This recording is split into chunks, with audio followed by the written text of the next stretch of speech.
सरस्वती नमस्तुभ्यं वरदे कामरूपिणी विद्यारंभं करिष्यामि सिद्धिर्भवतु मे सदा। मूकं करोति वाचालं पंगुं लंघयते गिरिं यत्कृपातमहं वन्दे परमानन्दमाधवम्।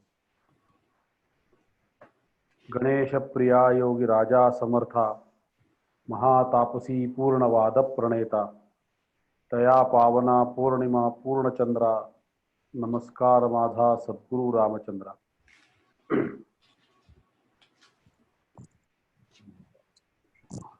श्री गुरुदेव मूर्ति मौर्य पूर्णवाद की जय।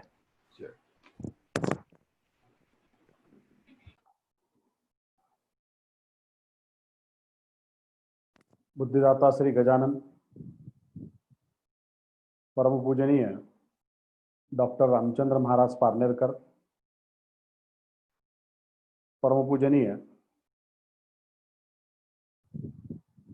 माझे तीर्थरूप श्री विष्णू महाराज पारनेरकर यांना या अभ्यास समय साष्टांग प्रणिपात करून या ठिकाणी उपस्थित सर्व मान्यवर, माझ्या ज्येष्ठ श्रेष्ठ गुरुबंधू आणि माता भगिनी, पूर्णवाद ग्रंथाचा हा अभ्यास आपण प्रारंभ करत आहोत। त्या पूर्णवाद राजालाही आपण या ठिकाणी अभिवादन करू आणि आपल्या अभ्यासाकडे वळू।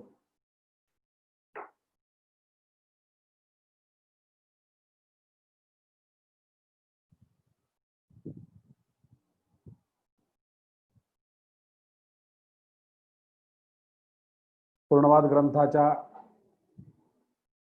अभ्यासाच्या माध्यमातून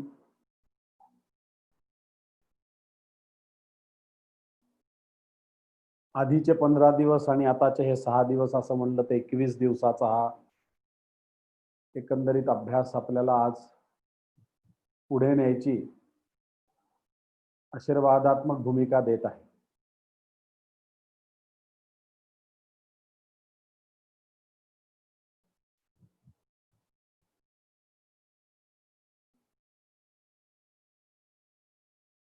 ग्रंथाचा अभ्यास करणं, ग्रंथ वाचणं, ग्रंथाची भूमिका समजून घेणं, हे सगळे निरनिराळे भूमिका आहेत, सर्व निरनिराळे आस्पेक्ट्स आहेत। आपण ग्रंथ वाचतो का चाळतो हा एक मोठा प्रश्न असतो। सहसा आपल्याकडून वाचणं फार होत नाही, आपण पारायणाच्या वेळेसच काय वाचत असू, त्यातल्या त्यात पूर्णवाद तरी आपण पारायणामुळे वाचणं झालं असं आपण म्हणू शकतो। पण इतर ग्रंथ आपण वाचण्यापेक्षा बहुधा चाळतो असं होत राहतं।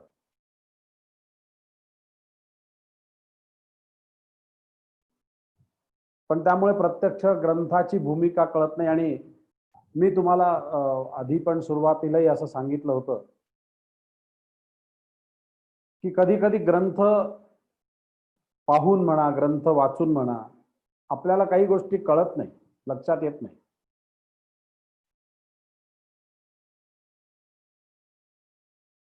पण ग्रंथ समजून घेतला,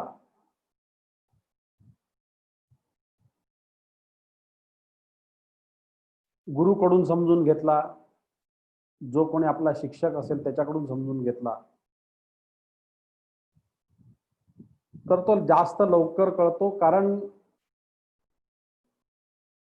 आपल्याला गुरु जे सांगत असतो ते ग्रंथाच्या आतमध्ये काय आहे, ग्रंथाचा गाभा काय आहे, हे तो उलगडून दाखवत असतो। आपल्याला साधारणपणे त्याच्यातले शब्द, त्याच्यातलं महत्वाचे सिद्धांत, त्यातले महत्वाचे विषय हे लक्षात येऊ शकतात। पण मूळ गाभा काय आहे हे कळून घेणं हे फार अत्यंत महत्वाचा भाग असतो। आणि म्हणून गेले 5-6 दिवस आपण प्रयत्न करतो आहे की डॉक्टर पारनेरकर महाराजांना पूर्णवाद ग्रंथ लिहिण्याची ही जी काही भूमिका आहे त्यांच्या अंतःकरणात, आपल्याला बाकी त्यांचं सर्व माहिती आहे, विदित आहे की आदिदैविक पक्ष म्हणून त्याचा जर आपण विचार केला तर त्यांना गणेशानं आज्ञा केली.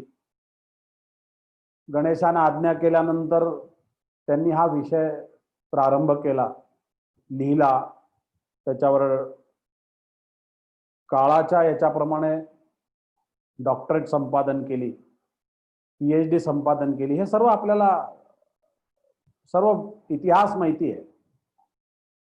पण विष्णू महाराजांनी पूर्णवाद प्रबोध हे जे मुद्दामून त्याच्यावर भाष्य केले, त्याच्यावरची जी पुढची भूमिका घेतली, त्याचा मागचा उद्देश महाराजांचा, दादांचा हाच आहे की भाऊंच्या अंतरात काय होतं, त्यांना काय मूळ सांगायचं होतं, त्याचा काय गाभा आहे हे सांगण्याकरता एवढा. नाही तर परत पूर्णवाद आणि त्याचा परत पूर्णवादाचा प्रबोध हा कशासाठी, असा एक प्रश्न अंतःकरणात येऊ शकतो.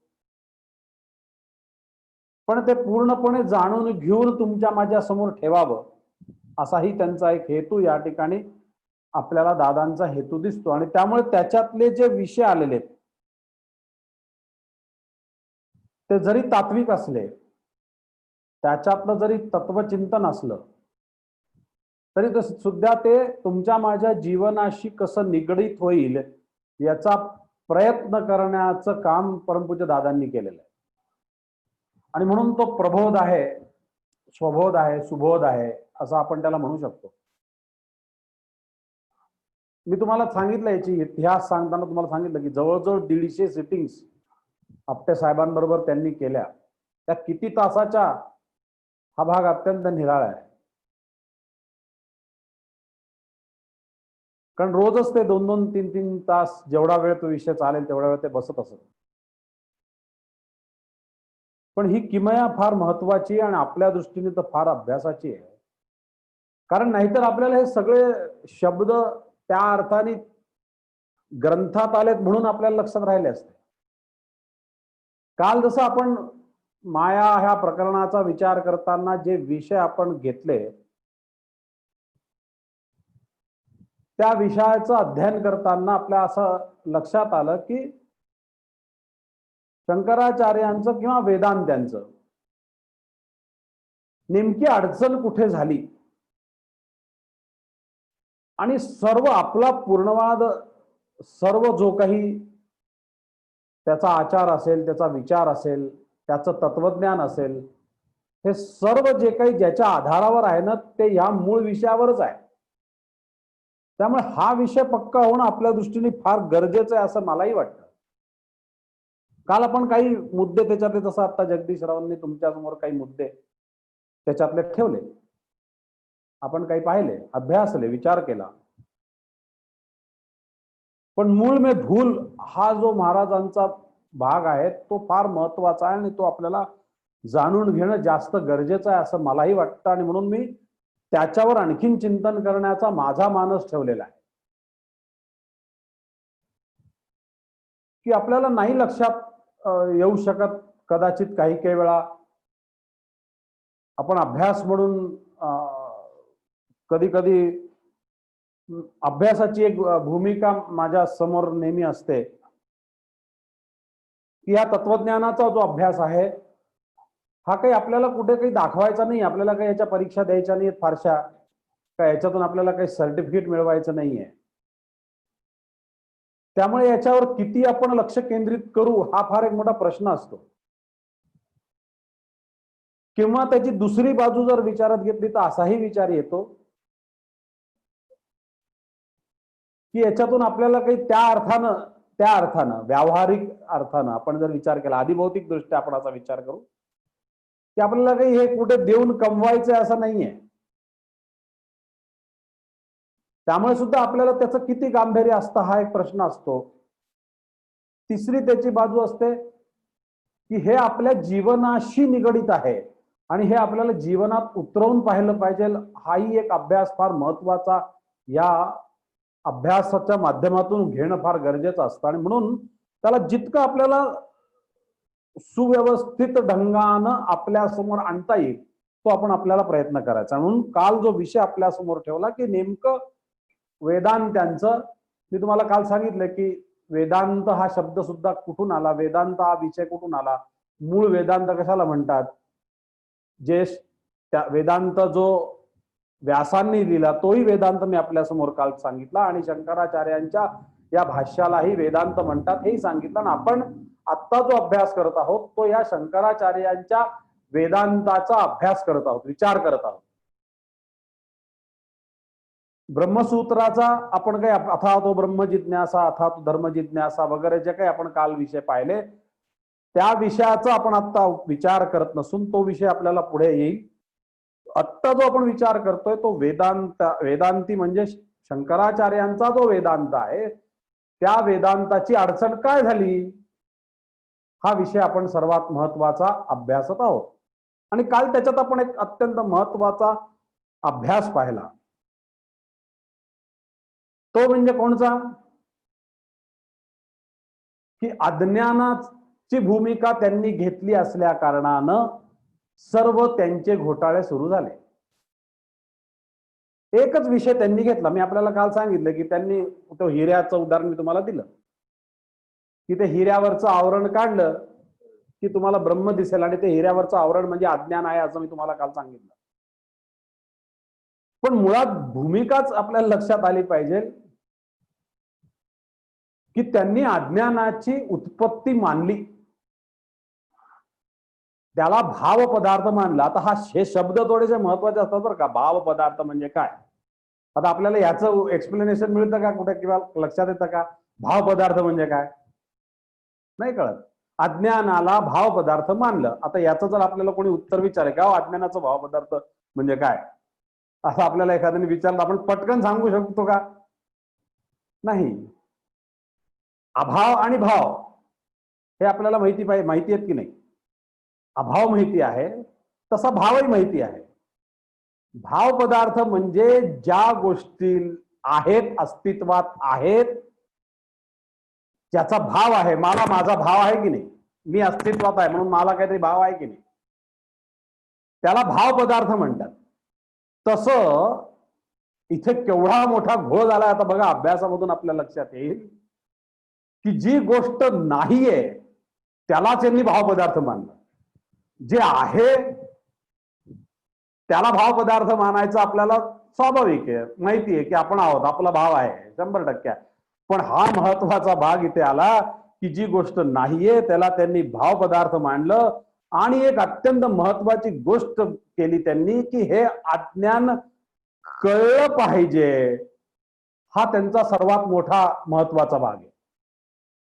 वेदांत्यांना जर का काही कुठे त्यांचा घोळ झाला होत, कसे अडकत गेले बघा. आपण थोडं सावधानतेने जाऊ, सावकाशतेने जाऊ, कारण आपल्याला याची पक्की बाजू करून घ्यायची आहे, 100% खात्री करून घ्यायची आहे. एक दिवस नाही, आपल्याला आणखीन 2 दिवस लागले तरी हरकत नाही, पण आपल्याला हा विषय पक्का जर समजला तर आणखीन आपल्याला मजा येईल. बरं, नुसतं अज्ञान कळलं पाहिजे एवढं नाहीये, त्याच्या पुढे आणखीन त्यांचा प्रश्न होता, त्यांचा विषय होता तो असा की जो अज्ञान तुम्हाला कळलंय त्याचा निराश झाला पाहिजे. आता पहा अडचण कशी आहे, मुळातच ते अज्ञान नावाची काही वस्तू नाही, त्याला तुम्ही भाव पदार्थ मानलं. ते अज्ञान कळलं पाहिजे असं तुम्ही हट्ट धरला, आणि पुन्हा नुसतं कळून उपयोगाचा नाही तर ते अज्ञानाचा निराश झाला पाहिजे म्हणजे तुम्हाला ज्ञान होईल असा काहीतरी आग्रह धरला गेला. हे सर्व विषय कसं घोळ होत गेले हे सर्व आपल्याला महत्वाच्या माध्यमातून लक्षात येणं गरजेचं आहे. अज्ञानाची उत्पत्ती मानली हा पहिला घोळ, त्याचं ज्ञान झालं पाहिजे, त्या अज्ञान कळलं पाहिजे हा दुसरा घोळ, पुन्हा त्याचा निराश झाला पाहिजे हा तिसरा घोळ. कसे अडकत गेला भाग, माणूस कसा अडकत जातो. एकदा का भ्रमात गेला माणूस, भ्रमिष्ट झाला ना माणूस की कसा अडकत जातो हे उदाहरण आहे याच्यावर. जे विषय ईश्वराची उत्पत्ती मानायपेक्षा, ईश्वराला मानायपेक्षा बाकीच्या गोष्टीला अज्ञानाला मानत बसून काय काय घोळ होत गेला हे सर्व चिंतनात येत गेलं. जो विषय सब्जेक्टिव्ह अपेक्षित होता, ईश्वराला त्यांनी ऑब्जेक्टिव्ह करणं गरजेचं होतं का सब्जेक्टिव्ह करणं गरजेचं होतं, हा प्रश्न आपण आपल्याला विचारणं गरजेचं आहे. पण त्यांनी नेमकं काय केलं की ईश्वराला सब्जेक्टिव्ह केलं. आणि जे विषय त्यांनी ऑब्जेक्टिव्ह करायला पाहिजे होते ते सब्जेक्टिव्ह केले, आणि जे सब्जेक्टिव्ह करायला पाहिजे होते ते ऑब्जेक्टिव्ह केले.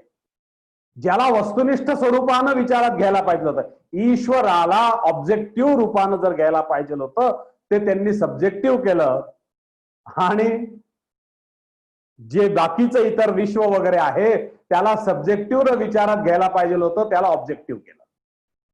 घोळ कसे होत जातात हे अस्ति नास्ति पक्ष जे निर्माण केले त्यांनी, याच्यातून कसे घोळ होत गेले थोडस कळायला कठीण आहे. मी तुम्हाला पहिल्यापासून सांगतोय, थोडस कळायला कठीण आहे, पण जर बारकाईने याच्याकडे लक्ष दिलं तर आपल्याला कळेल. आता पुन्हा आणखीन याच्यात काय केलं महत्वाचं, ते म्हणजे यांनी अज्ञानाला, आता यांचा सगळा प्रश्न जेव्हा सगळे प्रश्न त्यांच्या समोर आले, तर आता ह्या अज्ञानाचा निराश करायचा म्हणजे काय करायचं, हा पूर्ण होण्याकरता काय करायचं, असा जेव्हा प्रश्न आला तेव्हा त्यांनी याच्यामध्ये सर्व वेगळे वेगळे वेगळे वेगळे विषय आणत आणत आणत आणत ईश्वराचा सुद्धा विषय आणत सर्व विषय त्याच्यामध्ये त्यांनी आणला. या विश्वाला त्यांनी सुद्धा अज्ञान मानलं, हे सर्व काही त्यांनी अज्ञानच मानलं, आणि त्या अज्ञानाला आणखीन एक घोळ करून ठेवला की त्या अज्ञानाला त्यांनी बंध मानलं. या अज्ञानाला बंध मानलं आणि मोक्षाला, ज्ञानाला मोक्ष मानलं. पण घोळ कसा झाला, ज्या गोष्टीला बंध मानायला नको होते अज्ञानाला बंध मानलं, इथपर्यंत आपण समजू शकतो की किंवा अज्ञानात बंध असतात, आपण समजू शकतो काही त्याच्यामध्ये अडचणी असतात, त्याचे बंध असतात, अज्ञानामध्ये बंध आहे, हे आपण थोडस आपल्या अभ्यासाच्या पुढे आपल्याला येईल. हा विषय ज्ञान विज्ञानाच्या याच्यात हा काही अभ्यास थोडासा आपल्या याच्यात येईल. आपण एक फक्त ते जाण्याकरता आपण विचार करतोय, आपल्याला जसं मार्ग सापडायचा आहे त्या मार्गाकरता आपण हा विचार करतो आहोत. पण मूळ मुद्दा इथे झाला की जे ज्ञान आहे त्या ज्ञानाला मात्र यांनी मोक्ष मानला. घोळ कसे होत जातात, जीवाला अज्ञान मानलं, आणखीन एक घोळ झाला. जे जीवाचं तुम्ही ज्ञान करून घेणं अपेक्षित होतं आणि म्हणून हे कळालं नाही. आता जीव आहे का नाही आहे, अज्ञान आहे का नाही आहे, हे कसं कळणार, म्हणून त्याच्यात आणखीन एक भर घातली त्यांनी की हे सद असद म्हणजे काय, आहे पण आणि नाही पण, असा पुन्हा त्यांना घोळ घालावा लागला. कुठे कुठे हे आहे पण आणि कुठे कुठे नाही पण, शशशृंगवत असा त्याच्यामध्ये उल्लेख आलेला आहे. सशाला शिंगा असतात का, पण काही साहित्यिकांनी त्या शिंगाची संकल्पना केली आहे, असतातही आणि नसतातही, म्हणले तर आहेत म्हणले तर नाहीयेत.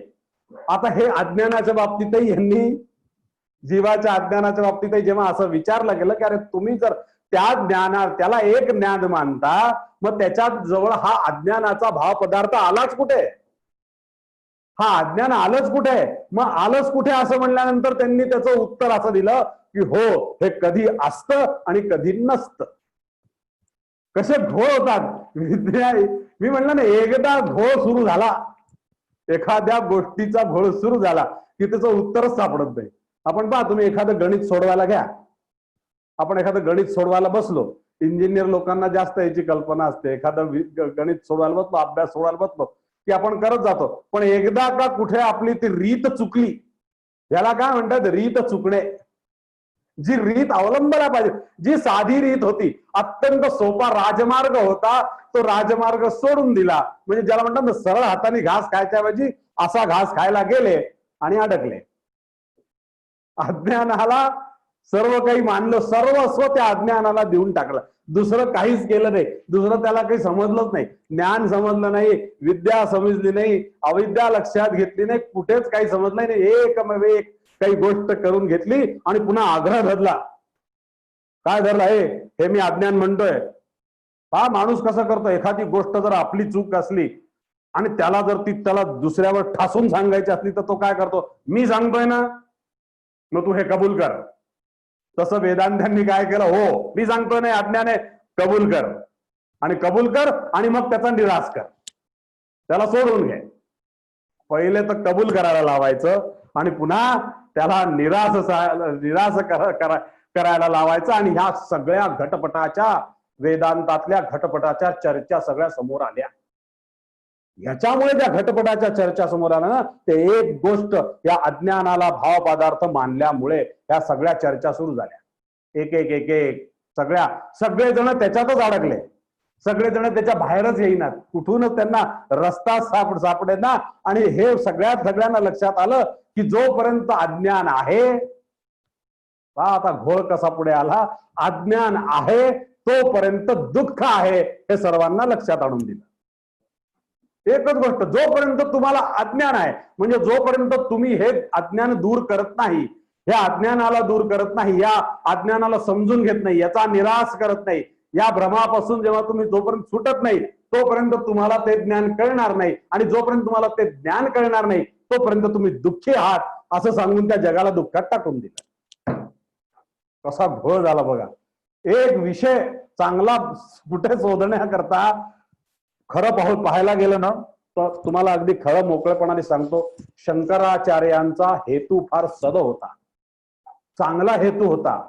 जी बुद्धाच्या शून्यवादामुळे जी अडचण निर्माण झाली होती, त्या अडचणीतून बाहेर काढण्यासाठी त्यांनी वैदिक धर्माच्या प्रचारासाठी त्यांनी चांगला मार्ग निवडला होता. पण रस्ता चुकला. जो मार्ग अपेक्षित होता तो धरायच्या ऐवजी, आणि त्यामुळे त्यांना अडचण अशी झाली, आपण जर रस्ता चुकलो तर होतं काय, आणि अशा जागी रस्ता चुकले की जिथून मागे फिरता येणं शक्य नव्हतं. अडचण अशी झाली जिथून तुम्हाला परत रिटर्नच येता येत नाही, जिथून फिरताच येत नाही. तुम्ही एकदा जाळ्यात शिरला की तुम्हाला परतीचा प्रवास नाही, अशा याच्यात अडकले. आता परतीचा प्रवास तर नाही, मग कुठून तरी तर त्या सत्यापर्यंत पोहोचायचंय. मग कुठून पोहोचायचं, तर मग हा मार्ग, आता असंच जाऊ. मग खड्डे कुदवा, हे कुदवा, ते कुदवा, जसा रस्ता सापडेल मग तिथे काहीही करावं लागलं तरी हरकत नाही, पण पोहोचायचं त्या ब्रह्मापर्यंत. आता हा एकच विषय डोक्यात ठेवला आणि निघाले आणि सांगून टाकलं की जोपर्यंत तुम्ही हे अज्ञान दूर होत नाही तोपर्यंत दुःख आहे, आणि जोपर्यंत तुम्हाला हे सर्व आहे तोपर्यंत हे तुम्हाला भोगावं लागेल, असं सर्व भोग देऊन टाकला आमच्या पदरी. आणि नरदेहाचं सार्थक कशात दिलं पहा, काय अडचण करून ठेवली की नरदेह, जो जीवन, ज्या जीवनाचं सार्थक हे पुरुषार्थासाठी वेदानं निर्माण केलं होतं, ज्याचं सार्थक हे पुरुषार्थ होता, त्या नरदेहाचं सार्थक अज्ञानाच्या रस्त्याला लागल्यामुळे अज्ञान दूर करून फक्त ब्रह्मज्ञान आणि मोक्ष हेच नरदेहाचं सार्थक आहे असं ठरवून मोकळे झाले. ठरवून टाकलं, आपणच आपली निश्चिती करून टाकली की हेच फक्त, दुसरं काही नाही. नरदेह जीवनाचं सार्थक तुमचं काही असेल बाबांनो तर एकच सारखं आहे, आणि ते म्हणजे तुमचं अज्ञान दूर करा आणि ब्रह्मज्ञान करा. पण आता आणखीन बघा कसं पुढे कसं जात आहे बघा, तुम्हाला लक्षात येईल. अडचण ही झाली याच्यामधूनही की त्यांना सांगायचं होतं ब्रह्मज्ञान, हे तर सत्य आहे, हे आपण पाहिलं. त्यांना सांगायचं काय होतं, ब्रह्मज्ञानापर्यंत जायचंय.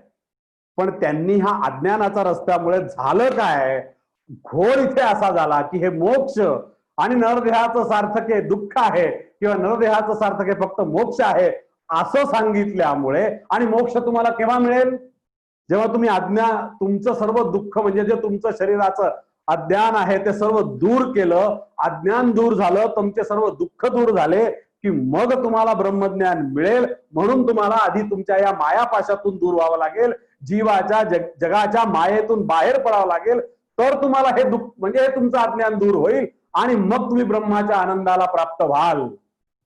इथे अडचण अशी झाली की ह्या घोटाळ्यामुळे सर्वात महत्वाचं इथे असं लक्षात घ्यायचंय की लोक ब्रह्मज्ञानाचा सुद्धा विषय विसरून गेले आणि मायावादाच्या विषयाकडेच वळले. म्हणजे ज्या आत्मानुभूतीला जाण्याकरता जो विषय सांगितला होता, एक चांगलं उत्तम, चला समाधीतून आत्मज्ञान तरी प्राप्त होत आहे, ब्रह्मज्ञान तरी प्राप्त होते, हा सुखाचा विषय, चला एक चांगला मार्ग दाखवला, एक आणखीन चांगली गोष्ट शिकायला मिळाली असती आपल्याला. पण जे शिकवायला गेले ते राहिलं दूर, तो ब्रह्मज्ञानाचा विषय राहिला दूर. आणि जगभर प्रचार कसा झाला, आजही शंकराचार्यांचं तत्वज्ञान ब्रह्मज्ञान म्हणून ओळखलं जातं का मायावाद म्हणून ओळखलं जातं, याचा तुम्हीच विचार करा. शंकराचार्यांचं तत्वज्ञान हे ब्रह्मवाद म्हणून ओळखलं जात नाही, ब्रह्मज्ञान म्हणून ओळखलं जात नाही, ब्रह्माचा विषय म्हणून ओळखला जात नाही. सर्व जगामध्ये जर काही संस्कार घडून गेला, विपरीत परिणाम झाला, म्हणजे गेले ब्रह्मानुभूती घ्यायला आणि झाली मायानुभूती. अडचण काय झाली, गेलं सांगितलं काय, ब्रह्मानुभूती घ्यायची, वा वा वा बढिया. आणि झालं घोळ काय झाला, गेले ब्रह्मानुभूती गेले विसरून, जगाला शिकवायला गेले ब्रह्मानुभूती, आणि जग शिकला काय, आपल्या शिकवणांनी अशीच गडबड होती. गुरुच्या शिकवण्यामध्ये आणि आपल्या शिकवण्यामध्ये हाच फरक आहे. आपण सांगतो एक आणि गुरु सांगतो दुसरं, आपण ऐकतो तिसरं. झालं ते सांगायला गेले जगाला, त्या शून्यातून काढायला गेले, म्हणजे अगदी उदाहरणच द्यायचं झालं तर आसमान से टपके और खजूर प्याटके, काहीच झालं नाही. शून्यातून काढायला गेले आणि पुन्हा काय झालं, सांगायला गेले ब्रह्मज्ञान. मन म्हणायला हरकत नाही, दुसऱ्या शिकवे ब्रह्मज्ञान. काय घोळ झाला, ब्रह्मज्ञान शिकवायला गेले, सांगायला गेले आणि जगाला मायाच्या अनुभूतीमध्ये अडकून टाकलं, माया अनुभूतीच देऊन टाकली, माया सर्वच करून टाकलं. शंकराचार्य म्हणजे मायावाद एवढंच जगाला माहितीये. पण शंकराचार्यांनी वेदाचा जो एक अत्यंत मोठं काम केलंय, या वैदिक धर्माचं जे कार्य केलंय, जे ब्रह्मानुभूती जी घेऊ कोणी शकत नव्हतं, ती ब्रह्मानुभूती कशी घ्यायची, ती आत्मानुभूती कशी घ्यायची, याचं केवढं मोठं ज्ञान जगाला त्यांनी दिलं. त्यासाठी आम्ही सर्वजण शंकराचार्यांना नतमस्तक आहोत, 100% नतमस्तक.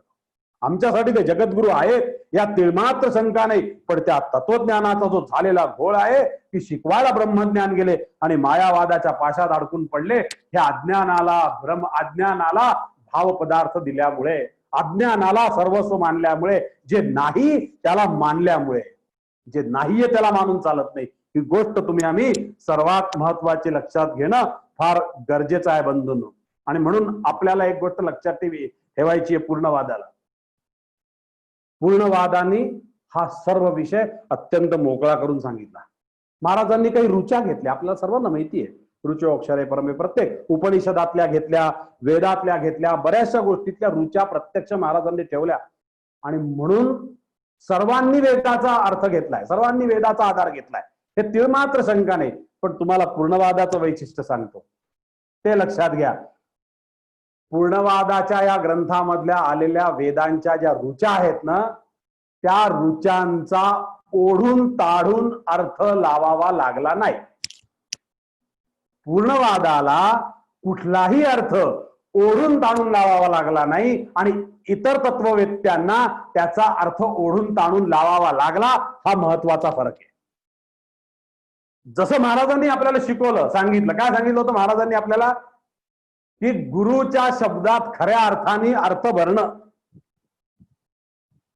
योग्य कळायचं असेल तर गुरुचे योग्य शब्द काय आहेत ते तसेच्या तसे अर्थाभिप्रेत करणं हा खरा अभ्यास आहे. ते काम परमपूजनीय महाराजांनी केलं वेदाच्या बाबतीत. वेदाच्या बाबतीत त्यांनी जसा अर्थ वेदाला अभिप्रेत आहे तसा लावला आणि इतरांनी तो त्यांना स्वतःला समजेल अभिप्रेत असेल तसा लावला. हा घोळ झाला. ही सर्व भूमिका जर लक्षात घ्यायची झाली तर आपल्याला हा अभ्यास आहे, चिंतन तुम्हाला आम्हाला सर्व माध्यमातून कळू शकेल. आणि म्हणून महाराजांनी आपल्याला जे सांगितलंय बंधूंनो, आपला सर्व विचार जो आहे, आपला सर्व अभ्यास जो आहे तो जीवनाला आधारित असा आहे. सर्व आपण सर्वजण आपण पूर्णवाद म्हणजे काय, जीवनाचे तत्वज्ञान म्हणजे पूर्णवाद, अशी आपण पूर्णवादाची व्याख्या करतो. पूर्णवादाची साधी सरळ सोपी, सगळ्यात कोणी पटकन एका शब्दात कोणाला सांगायचं विचारलं का तुमचा पूर्णवाद म्हणजे काय, काही नाही. जीवनाचं तत्वज्ञान म्हणजे पूर्णवाद, अशी पूर्णवादाची छोटी व्याख्या आहे. आणि म्हणून आपण विष्णू, शिव आणि विश्व हे तिन्ही तत्व मानतो. का विष्णू, का सर्व जीवाची व्यापकता ज्याच्यामध्ये आहे ते विष्णू तत्व आहे. आणि जिथे सर्व आत्मतत्वाचं व्यापकत्व आहे ते शिवतत्व आहे. आता इथे यांचा घोळ परत पहा, लक्षात घ्या. यांनी हे विष्णू तत्व, आणि पुन्हा एक गोष्ट आता इथे आणखीन एक गोष्ट लक्षात घेण्यासारखी आहे बंधू भगिनींनो, की विष्णू तत्व, विश्वतत्व आणि शिवतत्व हे तत्वाच्या दृष्टीने अभ्यास करताना निराळे, आणि विष्णू हा ईश्वर, शिव हा ईश्वर आणि विश्व हा ईश्वर, हे ईश्वराचा अभ्यास करताना निराळे, ही गोष्ट तुम्ही आम्ही लक्षात ठेवणं फार गरजेचं आहे. इथे घोळ होतो. विष्णू तत्व म्हणजेच विष्णू असं नाही, विश्वतत्व म्हणजेच विश्वतत्व म्हणजेच विश्व असं नाही, शिवतत्व म्हणजेच शिव असं नाही. देव निराळे आणि तत्व निराळं, अभ्यासाला हे दोन्हीचा भेद घेणं आवश्यक आहे. हा अभ्यास तुम्ही आम्ही चिंतनाच्या दृष्टीने जर लक्षात ठेवला नाही तर आम्ही घोळातच सापडू, आम्ही बाहेरच पडणार नाही. आणि म्हणून इथे लक्षात घ्यायचंय की त्यांनी काय केलं, त्यांनी या विष्णू तत्वाचा बात केला, त्यांनी विष्णू तत्व विचारातच घेतलं नाही, याला सोडूनच दिलं, याला अज्ञानात धरून टाकलं आणि फक्त एक शिवतत्व सत्य आहे हे मानलं. आणि म्हणून त्यांच्या तत्वज्ञानाला शैव तत्वज्ञान म्हणतात. शांकर तत्वज्ञान म्हणायचं कारण त्यांचं हे आहे की त्यांनी विष्णू तत्व आणि विश्वतत्व विचारात घेतलं नाही, त्याला अज्ञानात मोडून टाकलं, त्याला भावपदार्थ मानून टाकलं आणि एकमेव एक शिवतत्व सत्य आहे एवढंच मानलं. आणि म्हणून त्यांच्या तत्वज्ञानाला शांकर तत्वज्ञान असं म्हणतात. हाही अभ्यासच आहे आपल्यासाठी, महत्वाचा अभ्यास आहे की शंकर तत्वज्ञान कसं झालं.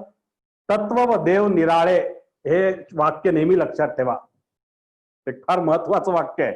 तत्व निराळ आणि देव निराळा. यततामपि सिद्धानाम कश्चिन्माम वेत्ती तत्वता. माझं तत्व तू जाणू शकतोस पण मला जाणू शकतो का नाही हा प्रश्न आहे. हे श्रीकृष्णाने सुद्धा अर्जुनाला सांगितलंय. मला तू तत्वाने जाणणं निराळ आहे, तत्वाने तू जाणून घेशील, हो तू खूप महान आहे, मोठा आहे, तसा आहे तसा आहे, पण तत्वाने जाणणं निराळं आणि ईश्वर म्हणून जाणून घेणं हे निराळं. आपण नुसतं तत्व जाणत नाहीयेत बंधू भगिनींनो, तर आपण ईश्वर सुद्धा जाणून घेण्याचा प्रयत्न करतो आहोत. हा आपला अभ्यास आहे, हे आपलं चिंतन आहे. आणि म्हणून आपण ह्या नित्य अनित्याच्या भानगडीत का त्यांनी मानलं, हे विष्णू तत्व त्यांनी का सोडलं, कारण त्याच्यामध्ये अनित्यत्व आहे. जे अनित्यत्व आज दिसतं आपल्याला, आपल्याला अनित्यत्व दिसतं की नाही. आपण जगतो, मरतो, पुन्हा जन्माला येतो, पुनरपि पुनर्जननम पुनरपि मरणम, हे जे काही होत राहतं हे अनित्यत्व मानतात ते. आता हे अनित्यत्व असल्यामुळे हे अनित्यत्व हे अज्ञान आहे असं त्यांचं म्हणणं आहे. आणि एक ते जे आहे शिव ते कायम असल्यामुळे ते नित्य आहे. पण महाराजांनी या नित्य अनित्याच्या भानगडीतून आम्हाला बाहेर काढलं, ही महाराजांवर असलेली आपल्यावरची कृपा आहे.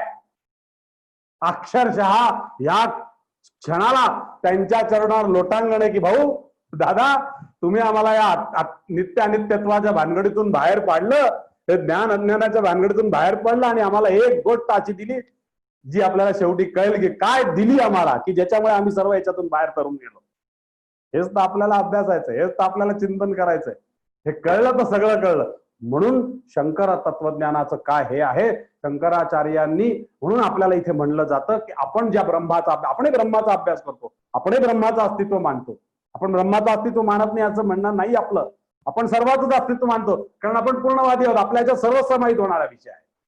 पण आपण जो इथे विचार करत आहोत तो शंकराचार्य प्रणित ब्रह्माचा, ही गोष्ट आम्ही लक्षात घेणं गरजेचं आहे. वेद प्रणित ब्रह्म नाही. हा अभ्यास तुम्ही आम्ही जर लक्षात घेतला तर आपल्याला हे सर्व महत्वाचं लक्षात येईल. म्हणून त्यांच्या याच्यातून हे सर्व येत गेलं. सगुणाचा हे करायचं, मग सांगितलं मात्र काय, मानायचं कशाला, पहा घोळ, पुन्हा घोळ आला. मानायचं कशाला, निर्गुणाला. मी काल आपल्याला सांगितलं मानायचं कशाला, निर्गुणाला. ते एकच, त्याला काही आकार ना उकार काहीच नाही, पण मानायचं त्या निर्गुणाला, शिवतत्वाला. आणि पूजा कशाची करायची, पहा गंमत कशी आहे, पूजा सगुणाची करायची. वारे वा यार, हे कोणी शिकवलं. म्हणजे ते मानता तुम्ही आणि सांगता पूजा सगुणाची करा. विष्णू पंचायताने ते शाकंभरी देवीची पूजा सांगता, सगुण पूजा तुम्ही सांगता आणि मानाला निर्गुण सांगता. हा कुठलं तत्वज्ञान आला. हे तत्वज्ञान घराघरात घुसलं आणि इथूनच माणसाला दुःखाची चाहूल लागली आहे. इथं हे घराघरात घुसलं. त्यामुळे मध्यंतरीच्या काळामध्ये जी आमच्या देवघराची अवस्था झाली ना, त्याचं कारण हे आहे की सांगताना तत्वज्ञान सांगितलं निर्गुणाचं आणि पूजा सांगितली सगुणाची. करायचं काय नेमकं माणसाने? घरातच बसायचं का बाहेर जायचं, हा जरा प्रश्न आत्ता पडलेला आहे आपल्याला सर्वांना, की नेमकं काय करायचं. रुमाल बांधून खरंच बाहेर गेलं तर खरंच होणार नाही का, घरात बसलो तरी कोणी येऊन आपल्याला हात लावून जाईल. हे सगळं आपल्याला जसे कसे विचार येतात की नाही. काहूर संशय झाला, का भ्रम झाला, माणसं भ्रमिष्ट व्हायला लागलेत घरात बसून बसून. होतात की नाही, विचार संपत आलेत की नाही. तत्वज्ञानाने असा माणूस भ्रमिष्ट होऊन गेला एकेकाळच्या भारतीय तत्वज्ञानामुळे, की नेमकं मी करायचं काय बाबा आता, की मी पूजा करू का निर्गुणाला मानू, की त्याची उपासना करू, काय करू. आणि हे प्रश्न महाराजांनी सोडवले आणि महाराजांनी इथून आपल्याला बाहेर काढलं. कशामुळे, की नाही बाबा अरे हे सर्व आहे. म्हणून आपल्याला मी महाराजांची कृती इथे लक्षात घ्या. महाराज तुमच्या घरी आल्यानंतर, आपल्या घरी आल्यानंतर महाराज पहिले देवघरात जातात का, हे घोळ बदलण्यासाठी आणि हे कृतीने बदलण्यासाठी. अरे बाबा आम्ही सगुणालाच मानतो, सगुणाचीच पूजा करतो हे सांगण्यासाठी. जसा सद्गुरू सगुण आहे तसा तुमचा देवही सगुण आहे. म्हणून मी तुम्हाला तिथे जाऊन तुमच्या देवघरात प्रार्थना करतो. माझ्या घरी माझ्या देवाला प्रार्थना केली, तुमच्या घरी तुमच्या देवाला प्रार्थना केली तर काही फरक पडतो का? पडतो, हेच तर सांगायचं आहे. हा अभ्यास, हे चिंतन महाराजांनी अत्यंत महत्वाचं केलं. आणि म्हणून हा अभ्यास सर्व जिथून आलाय थेट त्या बुद्धांपासून जो अभ्यास महाराजांनी आणलाय शून्यवाद, त्या बुद्धाला सुद्धा हा प्रश्न विचारला त्यांच्या शिष्याने. इथे सुद्धा अभ्यास आहे की बुद्धाला असा प्रश्न विचारला की अहो तुम्ही आम्हाला सर्व शून्य म्हणून म्हणता, हे सर्व निर्वाणीची तुम्ही भाषा देता आम्हाला, हे सर्व निर्वाणी आहे हे सर्व आम्हाला असं शिकवता, मग तुम्ही जे आम्हाला ज्ञान देतात शिकवत आहात बा. त्यांच्यात त्यांना शिष्याने प्रश्न विचारला. अडचण कुठे झाली बघा, त्यांच्यात प्रश्न त्यांना शिष्याने विचारला की तुम्ही आम्हाला हे जे ज्ञान देत आहात, मग हे ज्ञान तरी सत्य आहे का?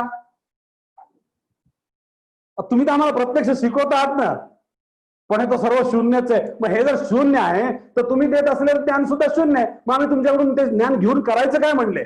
जर शून्यातच जायचंय तर मग त्या ज्ञानाचा तरी काय उपयोग? ते शून्यातच जाणार. हाच तर फरक आहे पूर्णातून पूर्णात जाण्यामध्ये आणि शून्यातून शून्यात जाण्यामध्ये. शून्यात गेला शून्यातून मिळून दिलं.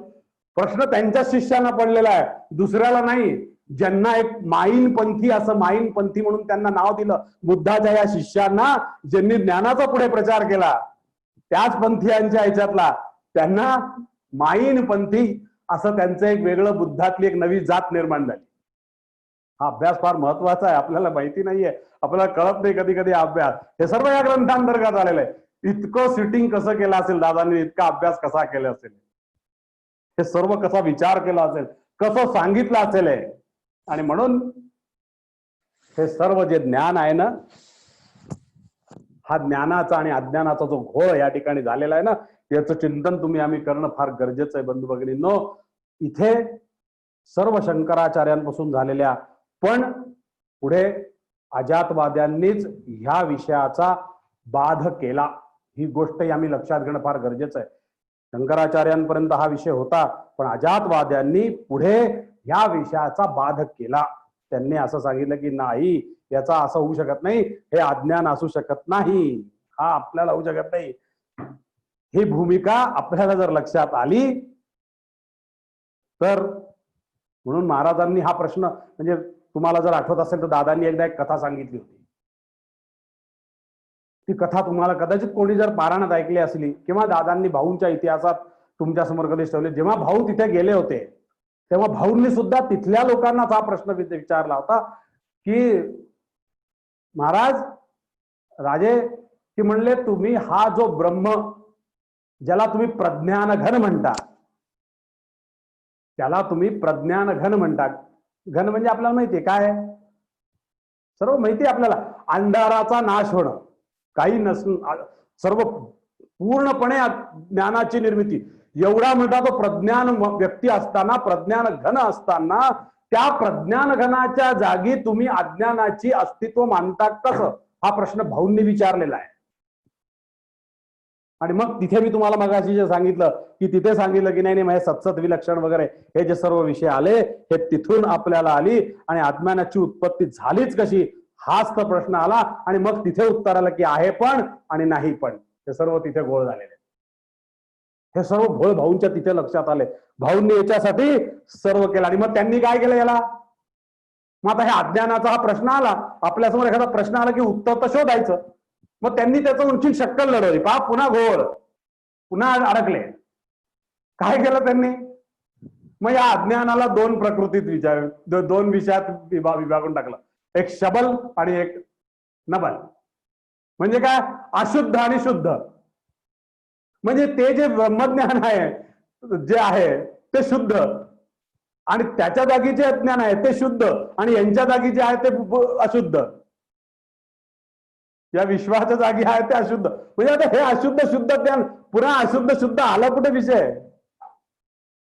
कसा माणूस पुढे पुढे घोळात एकदा मी म्हणलं सुरुवातीला एकदा सुरू झाला रस्ता ते सर्व घोळ झालं मग तिथे करावं लागला यांना भेद इथे त्यांना भेद करावा लागला अज्ञानाचा सुद्धा भेद करावा लागला कुठलाच आणि हाच भेद यामुळे सर्व जगामध्ये जर का काही भेदाभेदाची दृष्टी आली तर त्याचं मूळ कारण हे आहे इथे मूळ कारण आहे इतक्या हजारो वर्षापूर्वी हा भेदाभेद अज्ञानाकर प्रत्येक जागी भेद करत आले प्रत्येक गोष्टीत एक विषय ठेवलाच नाही जिथे जिथे आणि म्हणून एक गोष्ट इथे लक्षात घ्यायची ती ही की हा जो भेद आला ना हा भेद काढण्याचंच मुख्य काम पूर्णवादाला करावं लागलं इथे पूर्णवादाचा अभ्यास आहे पूर्णवादाला मूळ जर काही काम करावं लागला असेल तर तो हा करावा लागला कारण काय झालं होतं की इथे सर्वांचा बुद्धिभेद झाला होता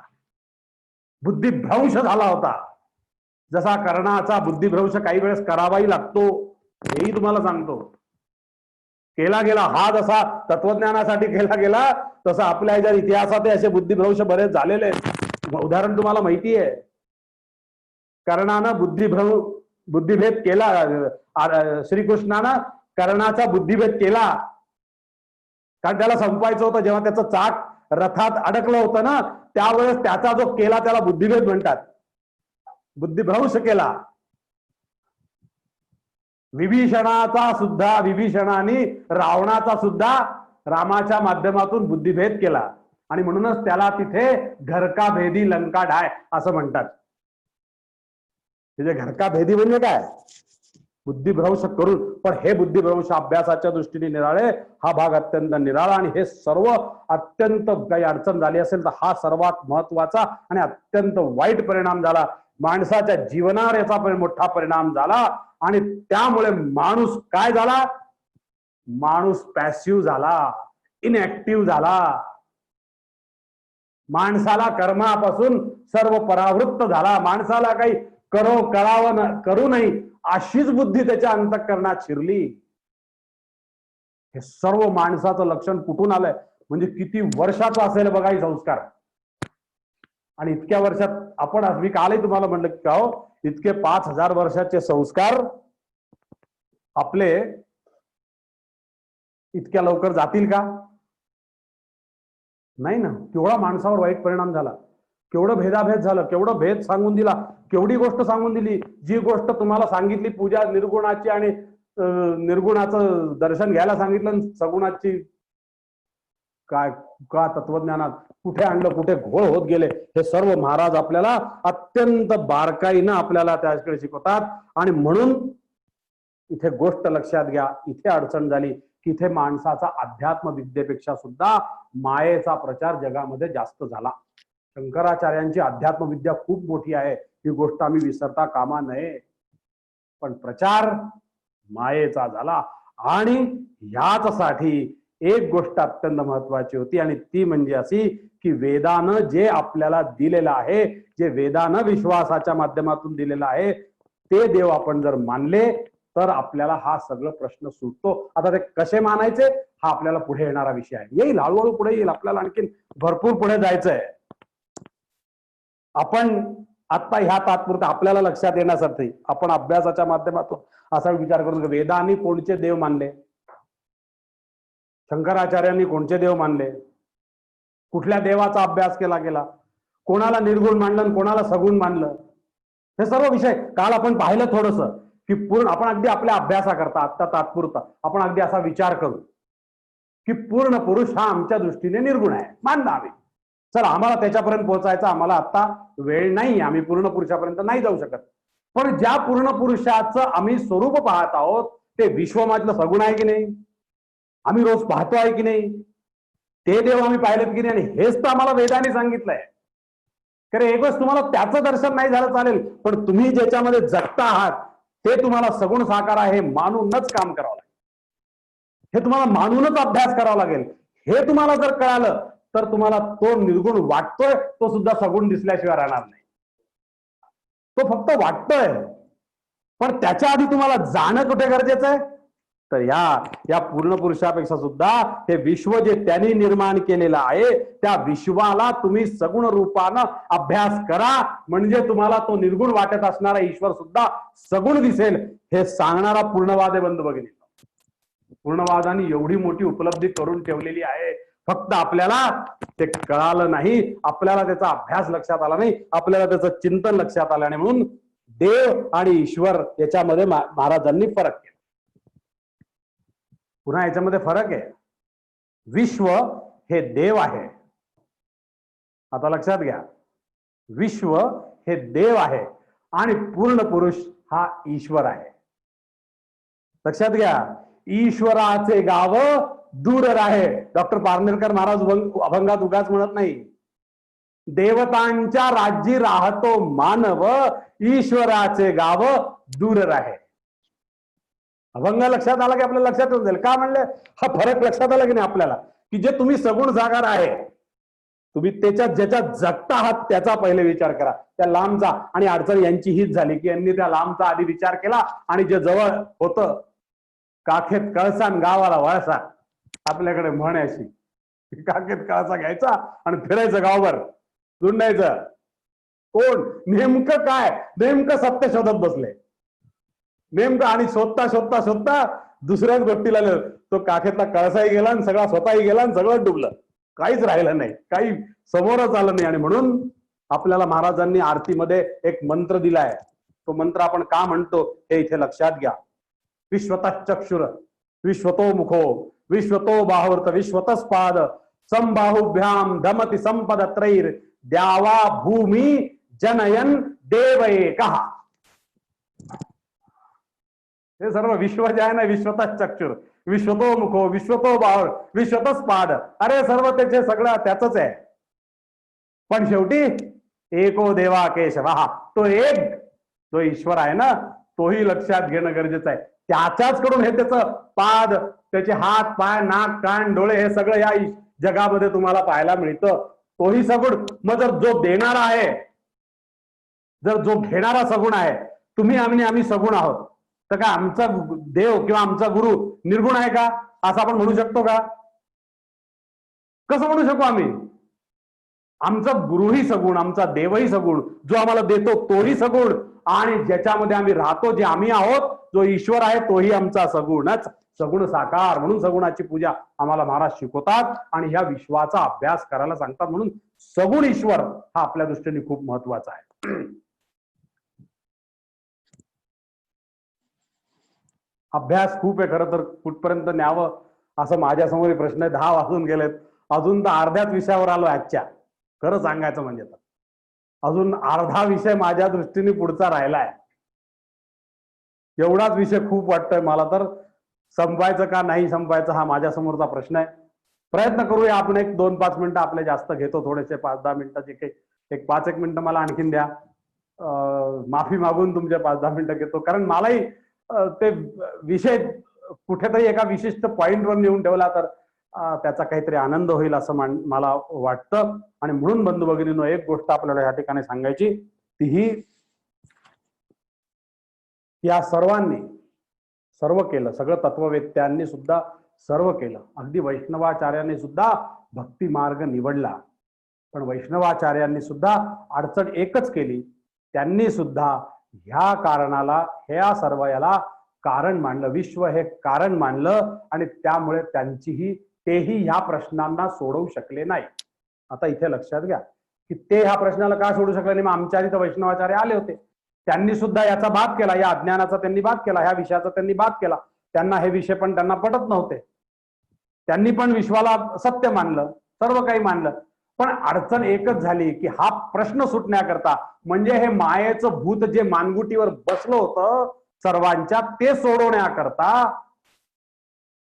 प्रयत्न असा केला गेला, भक्ती मार्ग निवडला गेला.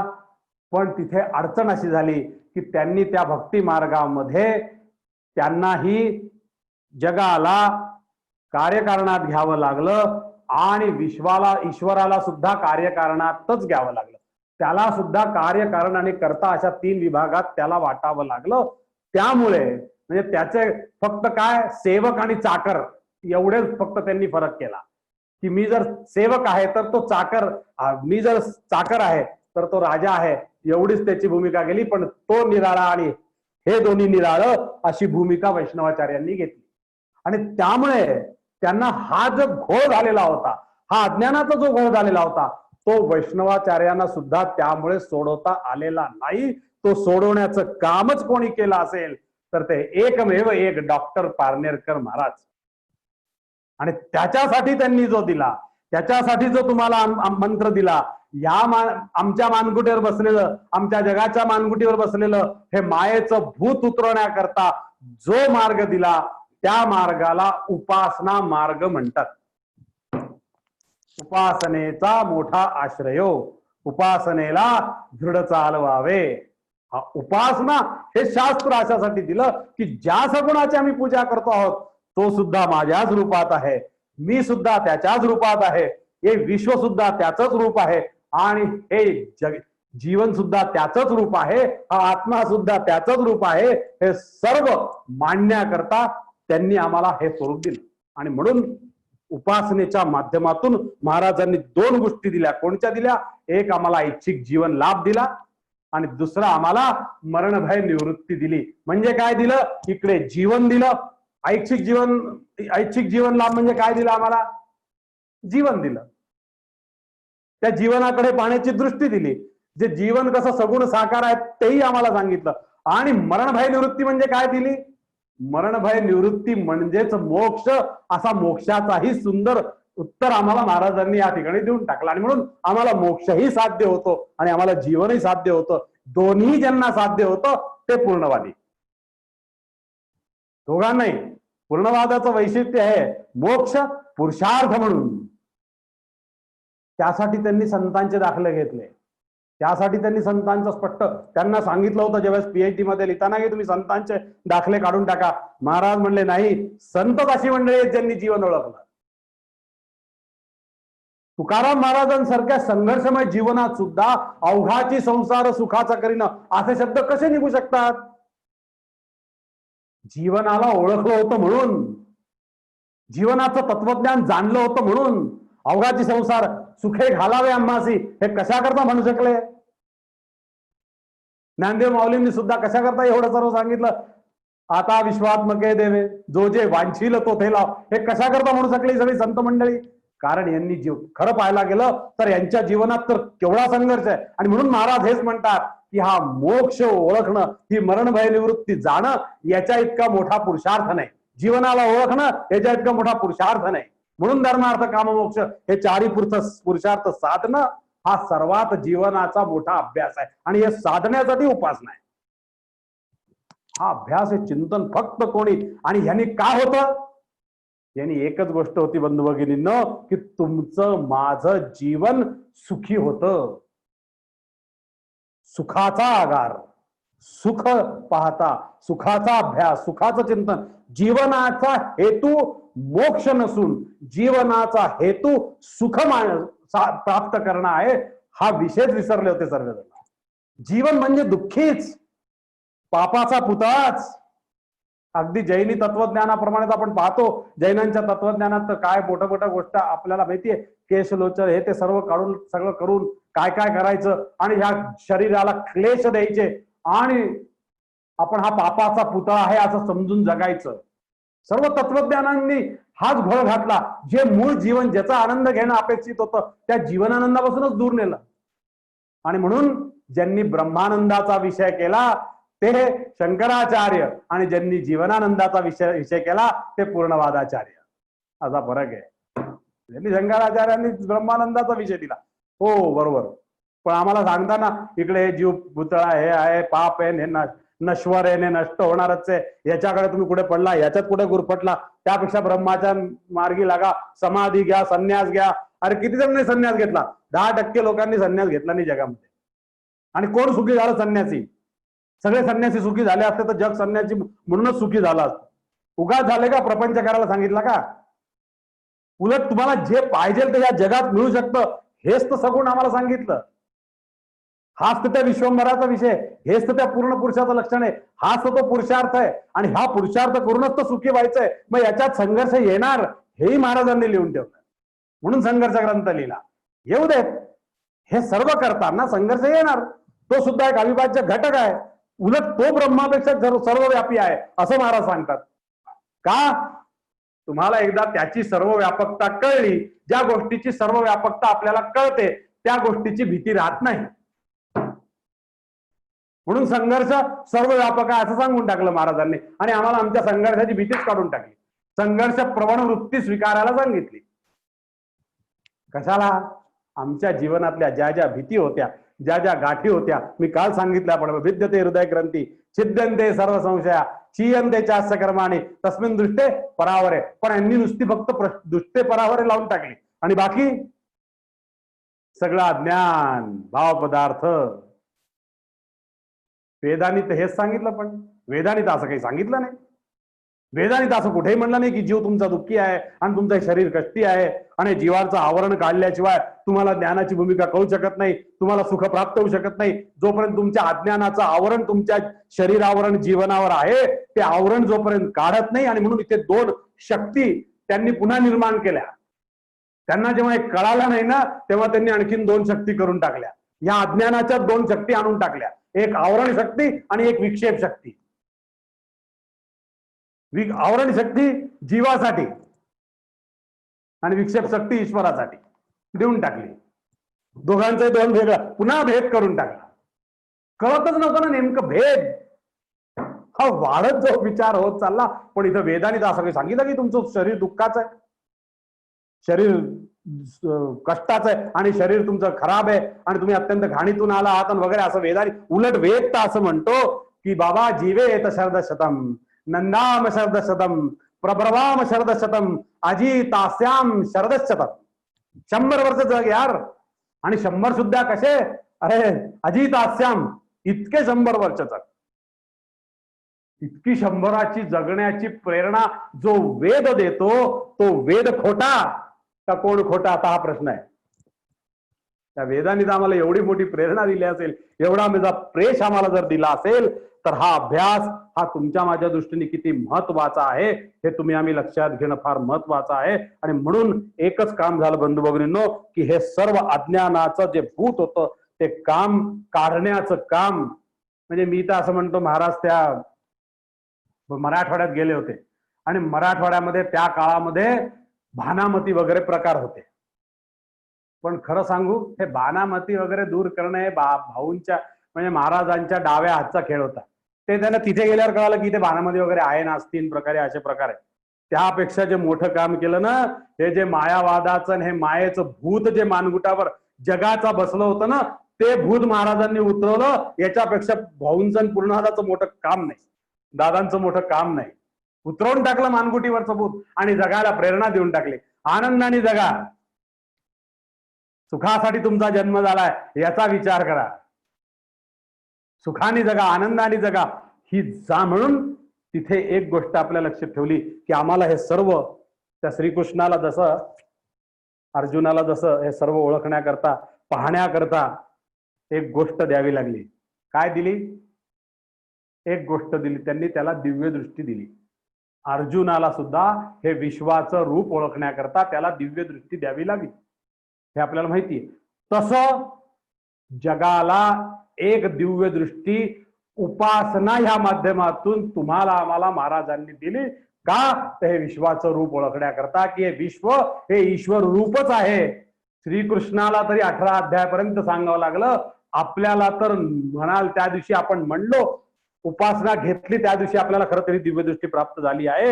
या दिव्यदृष्टीचा उपयोग आपण जर केला, या उपासनेचा आपण जर उपयोग केला, हे जग मायोपाधित नसून हे जग ईश्वरानं कसं भरलेलं आहे, नवे नवे हे जगच कसं ईश्वर आहे याचा साक्षात्कार झाल्याशिवाय राहणार नाही. तो साक्षात्कार आपल्याला निश्चित होईल याचा विश्वास आपण ह्या ठिकाणी ठरवू, याचं ज्ञान प्राप्त करू. बाकी राहिला विषय अज्ञानाचा. एक गोष्ट सांगतो आणि आता थांबतो शेवटचं, आणि ते म्हणजे असं की बंधू भगिनींनो, माणसाने आपल्याला ज्ञान करून घ्यायचं, ते गुरुकडून ज्ञान करून घ्यायचं. या उपासनेच्या माध्यमातून आपल्याला ज्ञान करून घ्यायचं असतं. गुरु करतो त्याला हरण करतो, त्याला अज्ञान म्हणतात. अज्ञानाची चिंता आम्ही करायची नाही. आपल्या जीवनात जे अज्ञान आहे, जे ज्ञान आहे ते आपण मिळवण्याचा प्रयत्न करायचा उपासनेच्या माध्यमातून, आणि जे अज्ञान आहे ते गुरुकडे देऊन टाकायचं. आणि बाबा तू याचं हरण कर म्हणून सांगतात. गुरु अज्ञानाचं हरण करतो, ज्ञान देत नाही. ज्ञान ज्याचं त्यालाच मिळवावं लागतं, आणि त्याला ध्यान म्हणलेलं आहे, त्याला तप म्हणलेलं आहे, त्याला तपश्चर्या म्हणलेलं आहे. आणि याच ज्ञानामुळे, याच ध्यानामुळे माणसाची आजपर्यंत प्रगती झाली आहे. जो मानव एकेका प्राण्याला संपत कृषीप्रधान संस्कृतीपर्यंत आला, तो माणूस देवाच्या उपासनेच्या ताकदीशिवाय आला का? शक्य होतं का? त्या देव त्याचा पाठीराखा होता. तो ज्ञान मिळवत गेला आणि देवाला गुरु मानून त्याचा अज्ञान देव हरण करत गेला. ही गोष्ट झाल्यामुळे माणसाची झालेली आज प्रगती आहे. सुखालागी केले शेती आधी घर. हे घर जे झालं तयार, हे शेत जे साम्राज्य जे उभं राहिलं, हे माणसाचं जे एवढं विश्व उभं राहिलंय ना, याच्या मागे देवाचा कसा हात आहे हे स्पष्ट ह्या ग्रंथात, या अभ्यासात आपल्याला चिंतनात दिलेलं आहे. आणि म्हणून महाराज इथे म्हणतात, ती आपल्याला ह्या ठिकाणी गोष्ट लक्षात घ्यायची आहे की यालाच महाराज जिगीविषु वृत्ती म्हणतात. विजिगीषु वृत्ती आणि जिगीविषु वृत्ती या दोन वृत्ती असतात माणसाच्या. जे मिळालंय, जो जय केलाय त्याला जिगीविषु, हेच तर आपण जय आपलं मिळवलंय, ती जिगीविषु वृत्ती झाली. आणि मिळालेल्याचा उपयोग करणे म्हणजे विजिगीषु वृत्ती झाली. हे सर्व महाराजांनी आपल्याला अत्यंत तळमळीने सांगितले. आणि म्हणून बंधू भगिनींनो, आपल्याला मूळ 4 जे पुरुषार्थ दिलेले आहेत, धर्म अर्थ काम, या पुरुषार्थांचा विचार करा. ते पुरुषार्थ मिळवण्याचा प्रयत्न करा. आणि तुम्ही आम्ही सर्व जीवनात कसे सुखी होऊ शकतो, सुखाचा कंद, त्या सगुण साकाराची उपासना करा. आणि जीवनात जो सुखाचा कंद आहे, आनंदाचा कंद आहे, त्याचा अभ्यास करा. आणि ब्रह्मानंदापेक्षा जीवनानंदाचा उपभोग घ्या. हे ज्याच्यात सांगितलं त्याला हे प्रकरण म्हणतात, त्याला हा अभ्यास म्हणतात. हे आमच्या पचनी पडो. शेवटचं थोडस जरा पुढे नेण्याकरता, संपवण्याकरता काही गोष्टी घाईने मी जरा घेतल्या, पण त्या तुम्ही लक्षात घ्याल असा मी विश्वास या ठिकाणी व्यक्त करतो. आणि हा आनंद, हा जीवनानंद, हा परमानंद आमच्या जीवनात अखंड राहो अशी ईश्वरचरणी, गुरुचरणी प्रार्थना करतो. तुम्हा सर्वांना धन्यवाद देतो. सद्गुरुचरणी कृतज्ञता व्यक्त करतो आणि माझ्या विषयाला या ठिकाणी विराम देतो. धन्यवाद. जय पूर्णवाद.